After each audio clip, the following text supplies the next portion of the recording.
آخری پارہ سورۃ القاریہ، آیت نمبر 1 تا 5۔ اعوذ باللہ من الشیطان الرجیم، بسم اللہ الرحمن الرحیم۔ القارعۃ ما القارعۃ وما ادراک ما القارعۃ یوم یکون الناس کالفراش المبثوث وتکون الجبال کالعہن المنفوش۔ صدق اللہ العظیم۔ سبحانک لا علم لنا الا ما علمتنا انک انت العلیم الحکیم۔ القارعہ، کھڑکھڑانے والی، ما القارعہ، کیا ہے کھڑکھڑانے والی، وما ادراک، اور تجھے کیا معلوم، ما القارعہ، کہ کھڑکھڑانے والی کیا ہے۔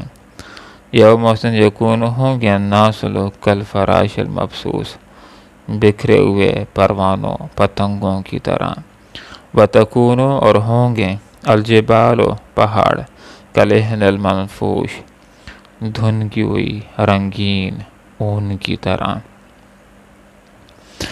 سورۃ القاریہ کا موضوع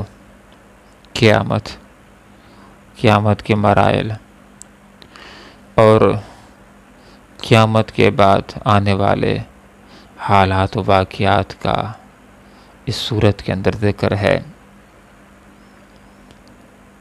انبیاء کی دعوت میں سے یہ ایک بنیادی نقطہ ہوتا ہے کہ لوگوں، جس طرح ہر چیز کو فنا ہے، اسی طرح اللہ رب العالمین ایک دن اس دنیا کو ختم کرے گا، جس کو قیامت کہا جاتا ہے، اور اس کے بعد اللہ تعالیٰ ایک نیا عالم برپا کرے گا جس کو عالم آخرت کہا جاتا ہے۔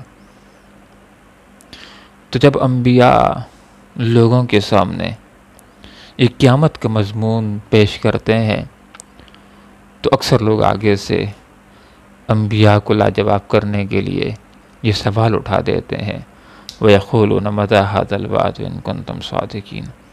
یہ کہتے ہیں کہ یہ قیامت کے آنے کا وعدہ کب پورا ہوگا، اگر تم اس وعدے کے اندر سچے ہو۔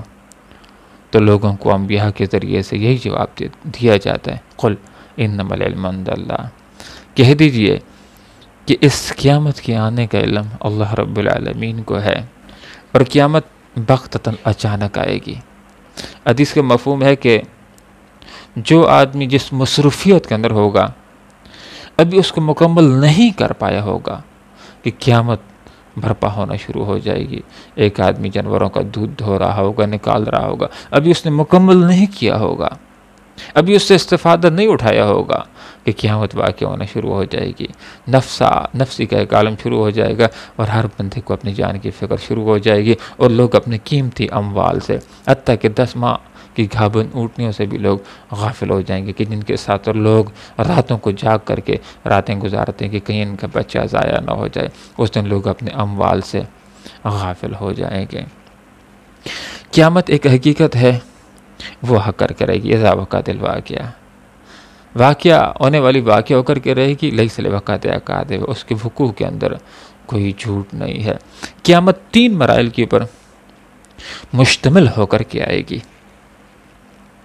پہلا مرحلہ یہ ہوگا کہ حضرت اسرافیل علیہ السلام جب پھونک ماریں گے تو ایک ٹکرانے کی، ایک آوازیں، ٹوٹ پھوٹ کی آوازیں شروع ہو جائیں گی۔ جب کوئی چیز کسی چیز کے ساتھ ٹکر لگاتی ہے، جب پہاڑ ریزہ ہونا شروع ہو جائیں گے، آوازیں آنا شروع ہو جائیں گی، القاریہ ما القاریہ، کھڑکھڑانے والی کیا ہے کھڑکھڑانے والی، اور تم کیا جانو کہ کھڑکھڑانے والی کیا ہے۔ ایک دھماکے کی آوازیں شروع ہو جائیں گی۔ اذا زلزلت الارض زلزالہا، زمین کے اندر زلزلہ پوری شدت کے ساتھ آ جائے گا۔ پہلے نفخہ کے نتیجے میں سمندروں کے اندر آگ لگ جائے گی، پہاڑ دھن کی رنگین اون کی طرح اڑنا شروع ہو جائیں گے، اور جن انسانوں کے اوپر قیامت واقع ہوگی ان کی کیفیت کیا ہوگی۔ ایک مقام کے اوپر فرمایا کہ کأنہم جراد منتشر، گویا کہ وہ بکھری ہوئی ٹڈیاں ہیں اور یہاں پر سورۃ القاریہ کے اندر انسانوں کی کیفیت یہ بیان کر دی، یوم یکون الناس کالفراش المبثوث، اس دن انسان بکھرے ہوئے پروانوں پتنگوں کی طرح ہوں گے۔ جس طرح شام کا وقت ہوتا ہے، پروانے اڑتے ہیں، بلب کے اوپر آتے ہیں اور اڑتے ہیں، صبح کو آدمی دیکھتے ہیں سارے مرے پڑے زمین کے اوپر مرے ہوئے ہوتے ہیں۔ اور اس دن پہاڑوں کی کیفیت کیا ہوگی؟ سورۃ القاریہ کے اندر یہاں بیان فرمایا وَتَكُونُ الْجِبَالُ كَالْعِهْنِ الْمَنْفُوشِ، ہوں گے اس دن پہاڑ دھنکی ہوئی رنگین اون کی طرح۔ پہاڑوں کے مختلف رنگ ہوتے ہیں، جس طرح اون کے مختلف رنگ ہوتے ہیں، پہاڑ کچھ کالے ہوتے ہیں، کچھ سفید ہوتے ہیں، کچھ سرخ ہوتے ہیں، اس طرح دھنکی ہوئی رنگین اون کی طرح وہ اڑنا شروع ہو جائیں گے قیامت والے دن۔ ستارے بے نور ہو کر کے بکھر جائیں گے، پہلے نفخہ کے نتیجے کے اندر آسمان بھی ٹوٹ پھوٹ کا شکار ہو جائے گا اور سورج پھٹ جائے گا، چاند پھٹ جائے گا۔ اس کے بعد حضرت اسرافیل علیہ السلام دوسری مرتبہ پھونک ماریں گے تو جو بھی جاندار ہے سارے مر جائیں گے، کل من علیہ فان، جو بھی زمین کے اوپر فنا ہو جائے گا، ختم ہو جائے گا۔ اور وَيَبْقَى وَجْهُ رَبِّكَ ذُو الْجَلَالِ وَالْإِكْرَامِ، صرف تیرے رب کی ذات بابرکات باقی رہ جائے گی، باقی سب فنا ہو جائے گا، ختم ہو جائے گا۔ یہ وہ وقت ہوگا جب پوچھا جائے گا اَيْنَ الْجَبَّارُونَ اَيْنَ الْمُتَكَبِّرُونَ، کہ جبار کہاں ہیں، متکبر دنیا کے کہاں ہیں؟ سارے مرے پڑے ہوں گے، گنگ پڑے ہوں گے۔ اللہ تعالیٰ خود ہی جواب دیتے کہ للہ الواحد القہار، آج ایک اکیلے اللہ رب العالمین کی بادشاہی ہے۔ اس کے بعد حضرت اسرافیل علیہ السلام تیسری مرتبہ جب پھونک ماریں گے تو سارے جاندار قبروں سے نکل کر من الاجداث الی ربہم ینسلون، اپنی اپنی مرگاہوں سے نکل کے میدان محشر کے اندر وہ حاضر ہونا شروع ہو جائیں گے۔ اعمال کی جواب دہی کا ایک سلسلہ شروع ہو جائے گا۔ آپ صلی اللہ علیہ وسلم نے ارشاد فرمایا، حدیث کا یہ مفہوم ہے، 3 سوالوں کے جواب تو قبر کے اندر ہوں گے۔ تیرا رب کون، تیرا نبی کون، کس دین کے مطابق تو زندگی گزار کر کے آئے؟ اور آپ صلی اللہ علیہ وسلم نے ارشاد فرمایا کہ میدان محشر کے اندر ابن آدم اپنے پاؤں کو اس وقت تک اکھاڑ نہیں سکے گا جب تک کہ 5 سوالوں کے جواب دے نہ دے، زندگی کے بارے میں، جوانی کے بارے میں، علم کے اوپر عمل کے بارے میں، مال کو کیسے کمایا تھا اور پھر مال کو خرچ کیسے کیا تھا۔